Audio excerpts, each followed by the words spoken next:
The last thing I remember was my daughter-in-law leaning in, wrapping her arms around me in what felt like the sweetest embrace. She smiled, whispered something I can't even recall anymore, and slid a glass toward me at the dinner table. The warmth of family chatter surrounded us, the clinking of silverware, laughter from my grandchildren in the next room. Everything looked so ordinary, so safe. Yet minutes later, I felt my chest tighten, the room tilt, and my body betray me. I remember gasping, reaching for the edge of the table. And then, nothing. When I opened my eyes again, I was in a stark, sterile hospital room, the sound of machines clicking steadily beside me. My head pounded, my throat was dry, and my body felt weaker than I had ever known. A doctor stood at the foot of my bed, his face grave, holding a thick file in his hands. I thought maybe it was routine test results, something simple I could brush off. But when he opened it and began to speak, my world split apart. The truths inside those pages were not about sickness or age. They were about betrayal. Betrayal so close, so intimate, it felt like a blade pressed against my heart. You see, families are supposed to protect one another. They're supposed to be the people you can trust when the rest of the world lets you down. But as I lay there staring at that file, I realized the very person I welcomed into my home, into my son's life, and into the core of my family, had set a trap I never saw coming. She hadn't just smiled at me that evening. She hadn't just hugged me with affection. She had quietly placed something in my glass, and while everyone else carried on with dinner, she watched me sip poison. That file was the key to unraveling everything. The reason she wanted me gone, the secrets she hid behind those warm embraces, and the chilling truth about my own son that left me questioning every memory of motherhood I held dear. From that moment forward, I knew nothing in my family was what it seemed, and I would never look at them the same way again. If you're watching this video, give it a like, subscribe to the channel, and tell me in the comments where you're watching from. I want to know how far this story reaches. Don't just watch silently. Your support keeps these stories alive. When people ask me about my family, I often say I was blessed. I raised my son with every ounce of love I could give, working hard, sacrificing sleep, stretching every dollar just to make sure he never felt the kind of hunger or loneliness I once knew growing up. He was my pride, my miracle, the one person I believed would always stand by me. I poured everything into him, my time, my energy, my heart. And when he became a man, I thought I had done enough. I thought he was strong, wise, and ready for the world. So when he introduced me to the woman he said was the love of his life, I wanted to welcome her as though she were my own daughter. She walked into my home with a warm smile and a soft voice, the kind that instantly puts people at ease. She hugged me tightly the very first day we met, and she called me Mom, like she had known me forever. I remember thinking to myself, maybe my son had chosen well. Maybe this was the family I always dreamed of having. In the beginning, she seemed perfect. She would bring little gifts over when she visited, ask me about my day, compliment the meals I cooked, even help me clean up afterward. She spoke with such charm that it was hard not to feel special in her presence. My friends envied me, saying, "You're so lucky. Most mothers-in-law complain about their sons' wives, but yours treats you like a queen." And for a while, I believed them.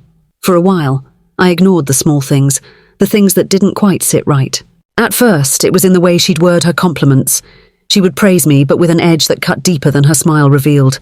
She'd say things like, "Wow, for your age, you still move so quickly in the kitchen," or "I hope I look half as good as you when I've got wrinkles," always wrapped in sweetness, but always leaving me with a sting I couldn't shake.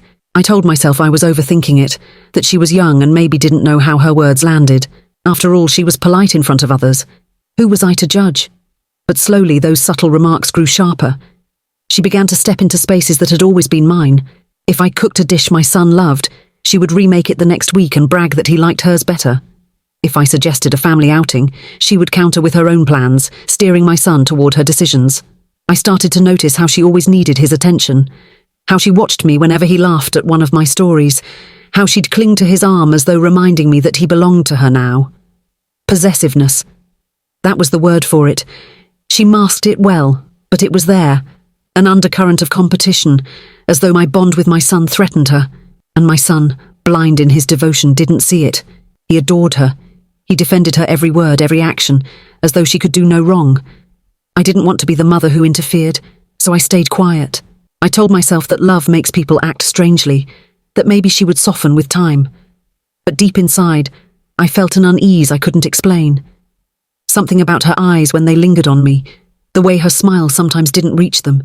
It unsettled me. It was a feeling I pushed away again and again, convincing myself it was just my imagination. Then came the day that changed everything. It wasn't dramatic, not the kind of scene people expect when they think of betrayal. It was small, almost forgettable to anyone else, but to me, it was the first time I truly felt unsafe in her presence. We were in my kitchen, just the two of us. I was reaching for a plate on the top shelf, and out of the corner of my eye, I caught her standing behind me, watching silently. When I turned, she smiled, but it wasn't her usual polite smile. It was something different, something cold. She stepped closer and said, "You know, you've lived a good life. Sometimes I think people don't know when it's time to let go." She laughed right after, as though it were a joke. But her tone, her eyes, they didn't feel like a joke at all. For the first time, I felt a chill run through me in my own home. And in that moment, I realized this wasn't just about little remarks or harmless rivalry. There was something more in her intentions. Something I couldn't quite name yet, but something I could no longer ignore. Family dinners had always been my way of keeping everyone close. No matter how busy life became, I believed that gathering around the table, sharing food, stories and laughter, was the glue that kept our family from drifting apart. That evening, I cooked my son's favourite roast, baked fresh rolls, and even set out the special china I reserved for holidays. It wasn't a grand occasion, just one of those moments when I wanted to remind everyone that our bond mattered. The house smelled of garlic and rosemary, the kind of aroma that usually drew smiles as soon as the front door opened. When my son and his wife arrived, they brought flowers, wine, and their usual charm. She kissed me on the cheek, hugged me with arms that lingered a moment too long, and whispered, "You're the heart of this family, Mom." Her voice was sweet, her words warm, and in front of everyone it looked like the perfect picture of affection. My son beamed, proud of his wife, proud of the harmony he thought existed between us. I forced myself to smile, hiding the unease that stirred inside me. The evening unfolded with laughter. My grandchildren ran through the living room, chasing each other while the adults sat at the table sharing old memories. My son told stories from his childhood that had everyone laughing, even me. For a moment I allowed myself to believe that maybe I had been wrong, that maybe the dark thoughts I carried about his wife were just shadows of my own overprotective heart. She refilled my plate, complimented the food, and leaned against my son's shoulder like the perfect partner. But every so often I caught her eyes on me, steady, watchful, as though measuring me. It was just before dessert when I noticed it. My daughter-in-law reached across the table for my glass. She smiled casually, joking about how clumsy I could be when I set drinks too close to the edge. Her fingers brushed the rim as she repositioned it directly in front of me. It was so small a gesture, so ordinary, that no one else even looked twice. I told myself I was imagining it, but there was something about the way her hand lingered, the way her eyes flicked toward me for just a fraction of a second, that left me unsettled. I lifted the glass to my lips. The liquid looked the same, smelled the same. I reminded myself that I had raised a son who would never let harm come my way, that surely I was letting old suspicions cloud a perfectly normal evening. I took a sip. At first, nothing seemed unusual, but then a faint bitterness spread across my tongue, a taste that didn't belong. I frowned slightly, glanced around the table, but everyone was caught up in their conversations. She watched me closely, her smile wide, her arm resting lightly on my son's. My stomach tightened, but I said nothing. Minutes passed. The voices around me began to feel distant, as though I were listening through a tunnel. The warmth of the room suddenly pressed heavy against my chest, and beads of sweat dotted my forehead. I blinked, trying to steady my vision, but the lights above blurred, halos spreading across the ceiling. My hands felt numb. I reached for my fork, but it slipped from my fingers and clattered loudly against the plate. Heads turned toward me. My son laughed nervously, making a small joke, but his smile faded when he saw my face. I tried to speak, to tell him I didn't feel well, but the words stuck in my throat. My heart pounded wildly, then slowed, each beat dragging heavier than the last. My daughter-in-law leaned closer, her hand brushing mine as though to steady me, her voice soft. "Are you okay, Mom?" The tone was full of concern, but her eyes held something else. A glimmer I couldn't mistake, not anymore. The room tilted. My grandchildren's laughter echoed faintly from somewhere far away, the walls closing in around me. I reached out blindly, searching for the edge of the table, for anything to hold on to. The voices of my family swirled in panic, but I couldn't make out the words. My son's face came into view, his mouth moving, his hands gripping my shoulders. But all I could focus on was the glass still in front of me, the one I had sipped from only moments earlier. Darkness crept in at the edges of my vision, spreading like ink across a page. My body gave way, and the world dissolved into nothing. When I opened my eyes, I expected to see my dining room, the warm glow of the chandelier, or at the very least my son's anxious face leaning over me. Instead, I saw white ceilings, fluorescent lights buzzing faintly above me, and curtains drawn around the bed where I lay. My body felt heavy, every limb weighed down as though I had been sleeping for days. My mouth was dry, my throat raw, and the steady rhythm of machines surrounded me with an unfamiliar, unnerving soundtrack. For a moment, I didn't even know where I was. All I knew was that my chest hurt and my head felt like it had been split in two. As my vision steadied, the blurred outline of a man came into focus. A doctor. He stood at the foot of my bed, a folder clutched tightly in his hands, his expression not one of casual reassurance but of something far more grave. He looked at me as though he wasn't sure how much truth I could bear in that fragile state. My heart quickened, though my body was too weak to keep up with the pace of my fear. He asked softly, "Do you know where you are?" I tried to answer, but my voice cracked, so I simply shook my head. "You're in St. Luke's Hospital," he said. "You were brought in last night. You collapsed suddenly, and we had to run extensive tests to stabilize you." His words floated in the air, but what caught me was the look in his eyes. There was something in them that told me this wasn't just about fainting. This wasn't just about stress or exhaustion. I forced out a whisper, my throat burning. "What happened to me?" He hesitated. Doctors don't usually hesitate. They speak with certainty. They calm patients with clarity. But he looked down at the file in his hands and sighed before speaking again. "We found something in your system. A substance that doesn't belong there. It wasn't food poisoning. It wasn't medication gone wrong. What we found was deliberate." My breath caught, though I could barely take in enough air to react. He opened the folder and flipped through the pages. It was a controlled chemical, one that can't be purchased casually. Someone slipped it into what you drank, and it wasn't an accident. The room seemed to shrink around me. My chest tightened as if the walls themselves pressed inward. Deliberate. The word echoed in my mind like a drumbeat. Someone had done this on purpose. My heart sank, and my first thought wasn't about strangers or enemies. It was about the people sitting around my dinner table just hours earlier. The people I trusted, the ones who laughed with me, ate with me, hugged me. My son, his wife, my grandchildren in the next room. Who else could have been close enough to slip something into my glass? I reached out weakly, gesturing toward the file. I needed to see it. He looked at me carefully, as though weighing whether I was strong enough to handle what it contained. But eventually he placed it gently in my lap and guided my trembling hands over it. I flipped it open, my eyes scanning the printed words, the charts, the signatures. At first, it was all medical jargon, terms I barely understood. But then, a page stopped me cold. It wasn't just test results, it was paperwork, insurance documents, life policy adjustments, all linked directly to my name. And at the bottom, in handwriting I recognized too well, was a signature. Not mine. Hers. My daughter-in-law's name stared back at me, written with careful precision, as though she had practiced forging it until it looked authentic. But it wasn't authentic. It wasn't mine. I had never signed those papers, never authorized those changes, and yet the documents were processed, filed, approved under my medical insurance. My pulse raced, dizziness creeping back over me. The doctor, seeing the shock spread across my face, explained gently, "These were tied to your admission. We noticed discrepancies. Your insurance had been altered recently. Beneficiaries changed, authorizations signed in your name but not by your hand. Whoever did this, they knew what they were doing." I stared at the page, my mind refusing to process the truth, but my heart already screaming it. This wasn't random. This wasn't bad luck or coincidence. Someone close wanted me out of the way. Someone who had shared my table embraced me in front of everyone and smiled at me with false sweetness. My daughter-in-law had not just slipped something into my drink, she had already laid the paperwork to gain from my downfall. She had planned this. I thought of my son in that moment, his laughter at the dinner table, his arm around her, his eyes blinded by love. Did he know? Was he part of it?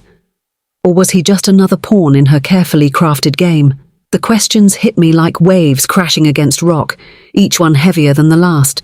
My heart ached, not just from the poison in my body, but from the betrayal in my soul.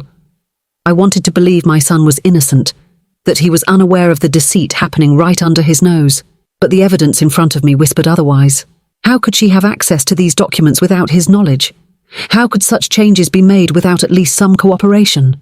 Tears welled in my eyes, but I refused to let them fall. Lying in that hospital bed, I felt weaker than I ever had in my life, but deep within me, something stirred. Anger. Resolve. A fire I didn't know I still carried.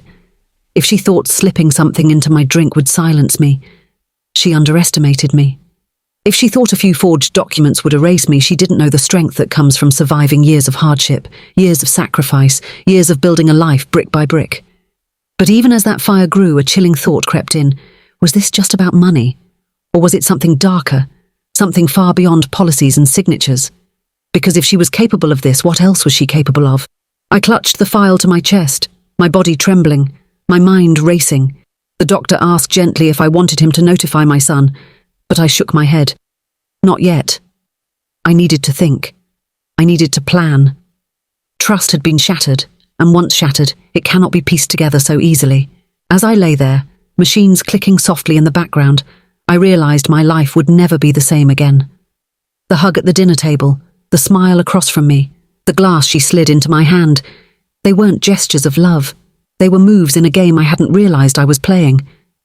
And I wasn't sure how much more of the board she had already set. Was I merely in her way? Or was there something else she needed hidden, something even more dangerous than money? That was the question that haunted me as I drifted into uneasy sleep, clutching the file as though it was the only shield I had left in this world. As I lay in that hospital bed, the file pressed against my chest like both a curse and a shield, my mind began to unravel threads I had ignored for far too long. The doctor's words echoed endlessly, deliberate, forged, not accidental. And slowly memories I had once brushed aside as harmless quirks or careless remarks began to resurface with a venom I could no longer ignore. I remembered the first time she ever mentioned my house. It was during a Sunday lunch, long before things began to spiral. She had leaned casually across the table, smiling sweetly, and said, "This place is beautiful, so big for just one person. Don't you think it would make more sense if the next generation took care of it?" At the time I laughed, brushing it off as youthful ambition.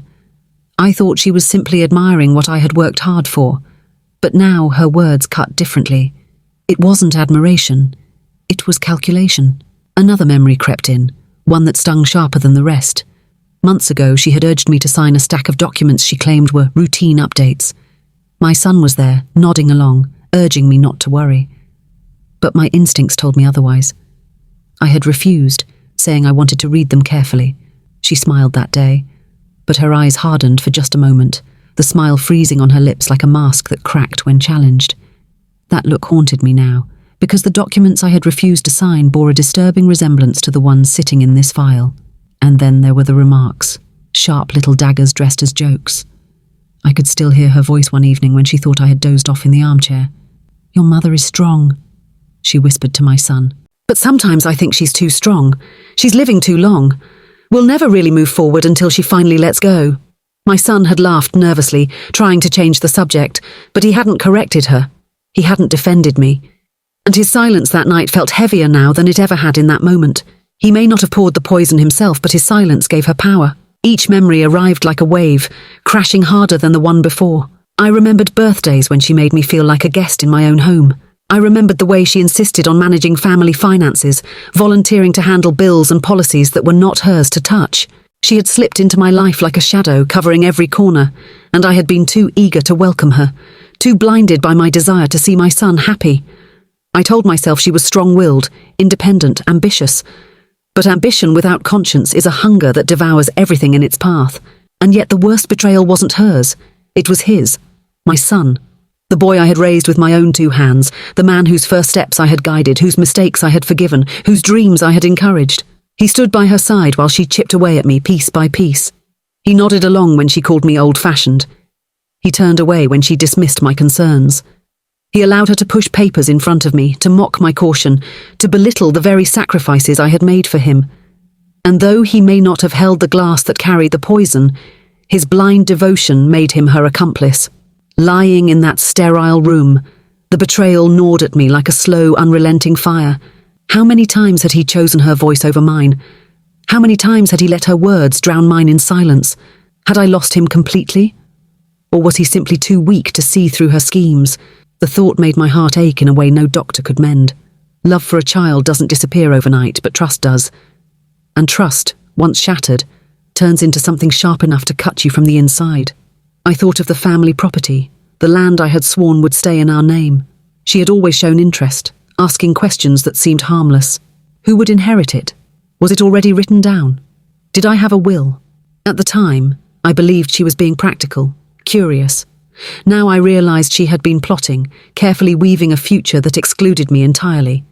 To her, I wasn't a mother, a grandmother, or even a woman deserving of respect. To her, I was an obstacle, one that had lived too long and stood in her way. The weight of it all pressed down on me until I thought I would suffocate. But then, from somewhere deep inside, a quiet resolve began to form. I could crumble under this betrayal, or I could use it. Tears blurred my vision, but behind them, a fire sparked. I would not confront her with accusations or storm into their home with the file clutched in my hands. No, that would be foolish. She thrived in shadows, in manipulation, in twisting truth to her advantage. To defeat her, I would need to be silent, careful, patient. I vowed, right there in that hospital bed, that I would uncover everything she had done. Every lie, every forgery, every poisoned word. And I would not do it loudly, because loudness warns the enemy. I would do it quietly, like a whisper slipping through the cracks of her fortress. She would never see me coming, because she had already written me off as weak, fragile, fading. That would be her greatest mistake. So I closed my eyes, steadied my breath, and clutched the file tighter. I had been poisoned, yes. I had been betrayed by my own blood, yes. But I was not finished. Not yet. I would rise from that hospital bed, and when I did, I would not return as the trusting mother or the accommodating mother-in-law. I would return as something else entirely. Something she could never anticipate. My silence would be my weapon, and my revenge would be carved not in anger, but in patience. And as I drifted into uneasy sleep that night, one final thought lingered like smoke in my mind. If money was her motive, why did the venom in her eyes feel so much darker? What if this wasn't about inheritance at all? What if there was something else she wanted buried? Something I had yet to uncover? When I was finally discharged from the hospital, I walked out with a cane in my hand and a storm in my chest. To everyone else, I looked like a fragile woman recovering slowly from an illness. That was exactly what I wanted them to see. I smiled when neighbours asked about my health, nodded politely when friends said I should take it easy, and even let my daughter-in-law fuss over me as though she were the devoted caretaker she pretended to be. But inside, I was sharper than I had ever been. She thought the poison had weakened me. In truth, it had awakened me. My first stop was not home. It was a discreet visit to a lawyer's office, one I trusted from years ago. I told him everything, carefully, not in the tone of a victim, but of someone who needed answers. He listened without judgment, only pausing to take notes. When I asked for copies of all my financial records, property deeds, and most importantly my life insurance policies, he raised an eyebrow but didn't question me. Within days, a stack of papers thicker than the file the doctor had handed me arrived on his desk, and when I opened them, I felt my blood run cold all over again. Somewhere in the chaos of recent months, someone had managed to submit changes to my policies, attempts to shift the primary beneficiary away from my son, away from my grandchildren, and directly onto her name. My daughter-in-law's name. Not just once, but twice, as though she was certain persistence would eventually wear me down or slip past unnoticed. The signatures on those forms were mine, or at least they were meant to be. But I knew my own handwriting. The loops on the letters were wrong. The slant was off. Someone had studied my hand, practiced it, and forged it with the confidence of someone who believed I would never check. I felt my chest tighten as I realized how close I had come to vanishing without a trace, without control, without protection, leaving everything I had built in the hands of the woman who had just tried to end me. But as shocking as that was, the papers held something even worse, something buried in a section I might not have noticed if not for the lawyer pointing it out. Medical notes, cross-references from the hospital attached to my insurance, flagged as inconsistencies. The details were clinical, cold, but the meaning behind them nearly crushed me. According to certain genetic markers and blood-type records, there was a question about whether my son, the boy I had raised and loved with every ounce of my soul, was biologically mine. For a long moment I couldn't breathe.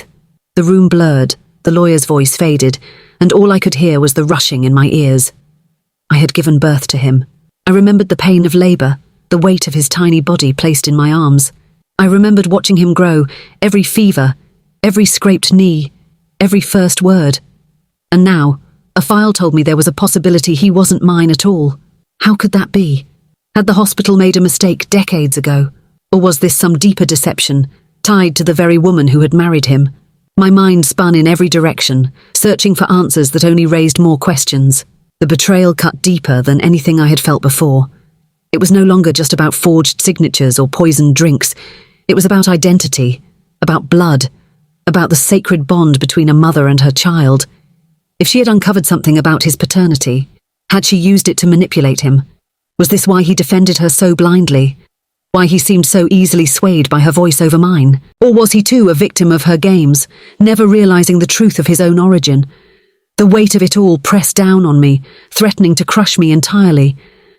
But I refused to let it. I went home that night in silence, clutching the folder against me like it held both my destruction and my salvation. I cooked dinner, as though nothing had changed. I listened to her chatter, her carefully sweetened words dripping with false kindness. I watched my son smile at her, oblivious, his hand resting on hers at the table. They thought they had fooled me, that the poison had erased my strength. But they were wrong. Every forged line, every false document, every buried secret had given me a weapon more powerful than they could ever imagine. Knowledge. I said nothing. I didn't confront her, didn't cry out, didn't demand answers. That was what she would expect. That was what she wanted. Instead, I smiled back, nodded, played the part of the aging mother too tired to argue. But inside, I burned with a fire I hadn't felt in years. The game had changed. No longer was I simply the target of her schemes. Now, I was the one holding the cards she didn't know I had seen.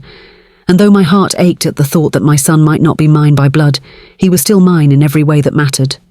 Which meant her betrayal wasn't just against me. It was against the very fabric of our family. As I cleared the plates that night, I caught her watching me out of the corner of her eye.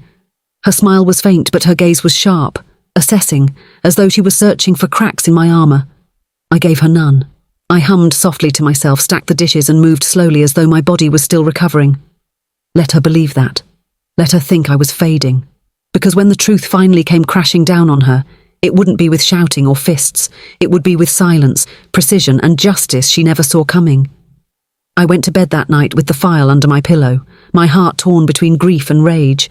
Grief for the son I might not truly know, rage for the woman who had tried to erase me, and a steady, burning determination that no matter how long it took, I would bring her down, not with noise, but with patience, not with tears, but with proof. And as I closed my eyes, the last thought that clung to me was this: she believed she had already won. She couldn't be more wrong. The following weeks I played my role to perfection. I let her fuss over me, let her bring me tea I never drank, let her hover with that counterfeit smile stretched across her face. I nodded when she asked about my health, answered softly when she pressed about my energy, and gave her the satisfaction of believing I was growing dependent on her care. It was a performance, and she was my only audience. She thought she had me exactly where she wanted me, weak, grateful, pliable. But behind my gentle nods and trembling hands, I was building the stage for her downfall. I decided the perfect moment would be another family dinner. Meals had always been her theatre, the place where she performed her role as devoted wife and attentive daughter-in-law. And so, I invited them over again, just as I had so many times before. This time, however, every detail was deliberate. The dishes I cooked, the wine I chose, even the seat I placed at the head of the table for myself. I needed her to believe she was winning, even as I carefully tightened the noose around her lies.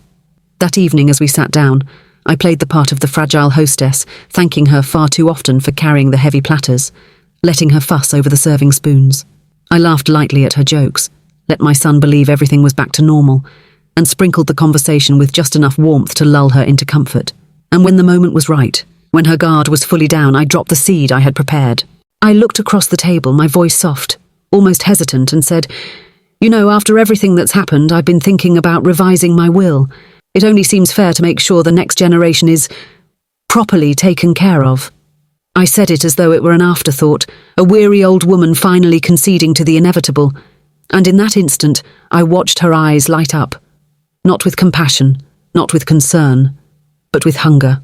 She leaned forward, her fork forgotten, her voice syrupy sweet. "That's such a thoughtful decision," she said quickly, too quickly, the eagerness spilling out before she could mask it. You know, it would really give everyone peace of mind if things were settled sooner rather than later. It avoids confusion, keeps the family secure. Don't you think? Her smile stretched wide, but her hands betrayed her, fidgeting, tightening around her glass as though she could already feel victory within her grasp.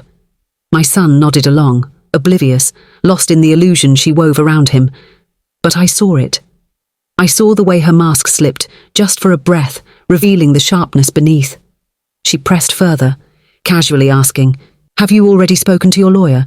Do you know what changes you want to make? Sometimes it helps to talk through it with family, so we all understand." The room was warm, but a chill ran down my spine. Her eagerness wasn't just greed, it was desperation.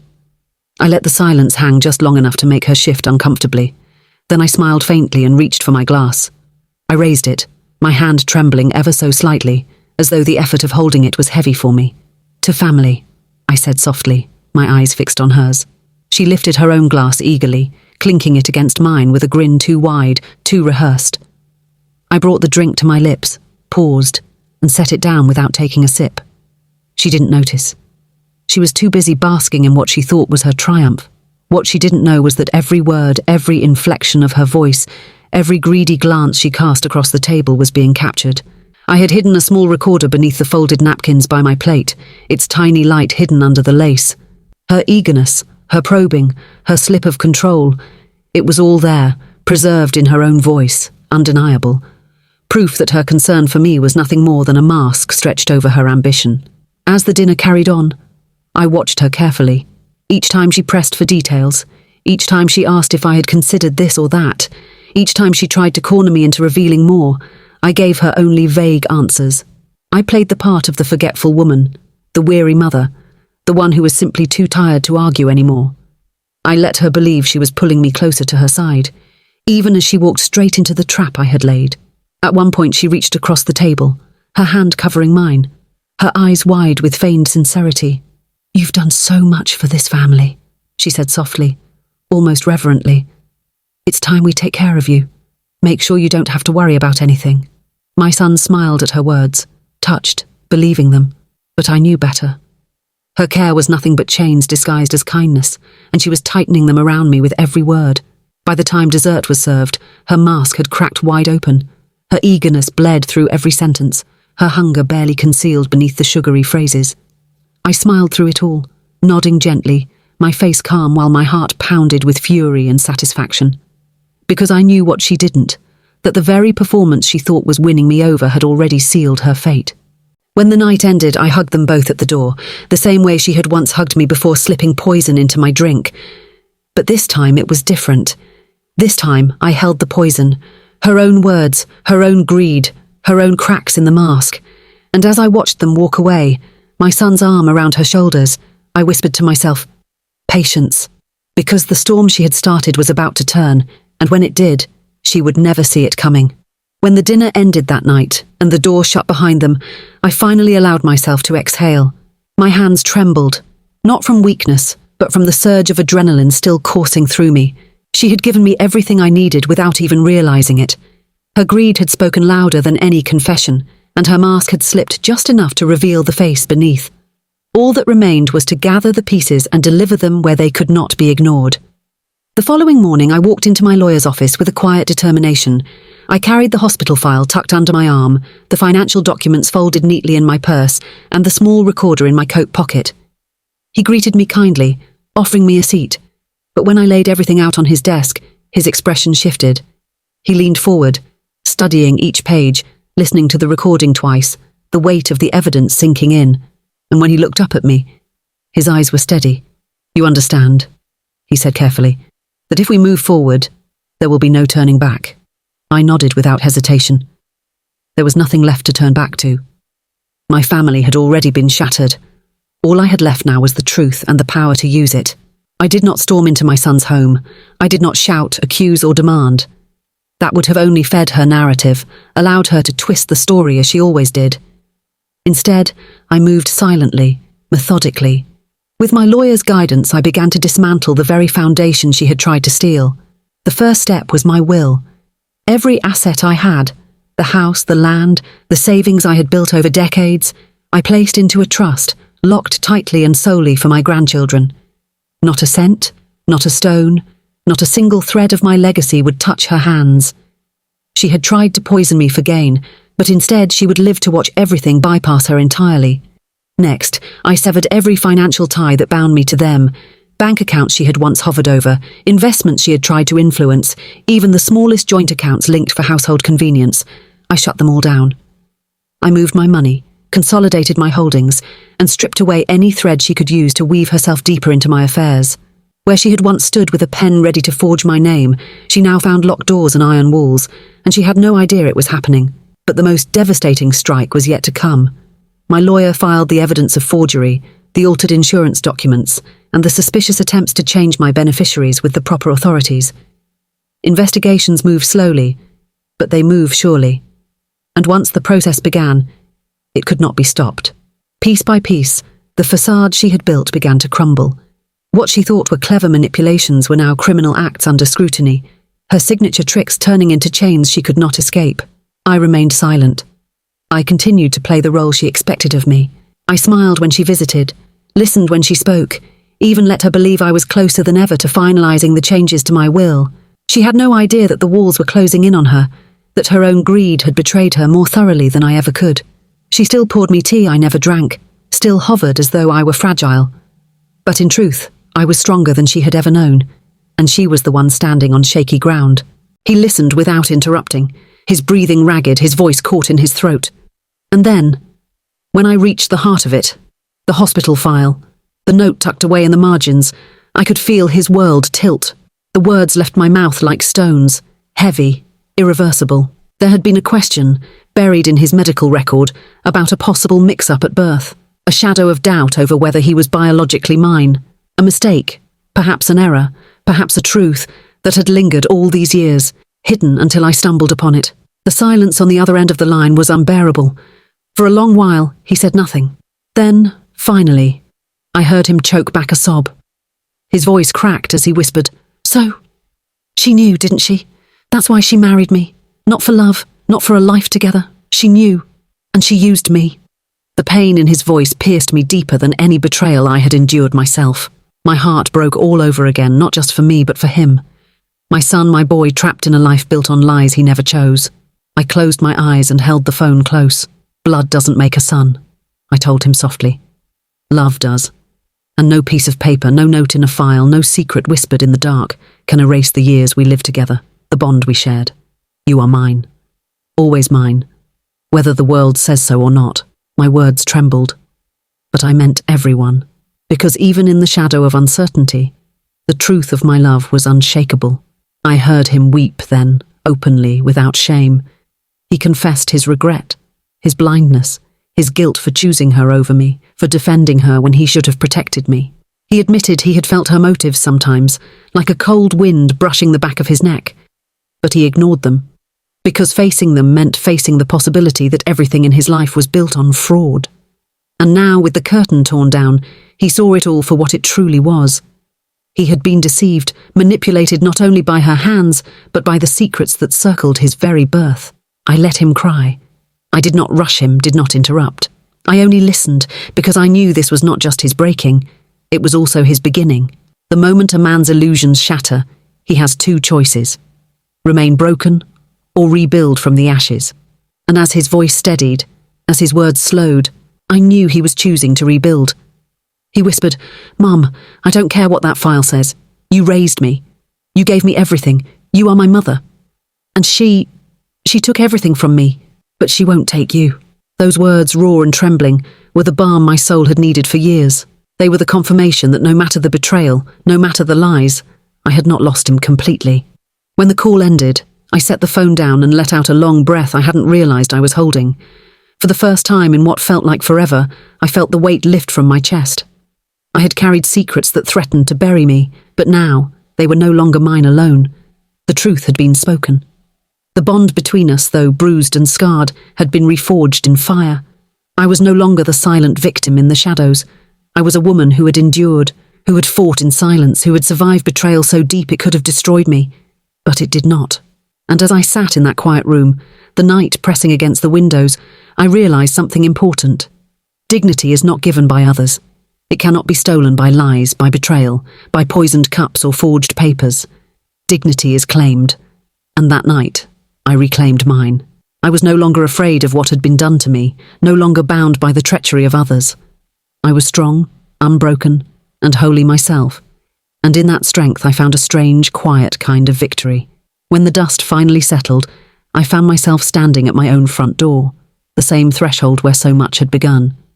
The house smelled the same, the walls looked the same, yet everything felt different.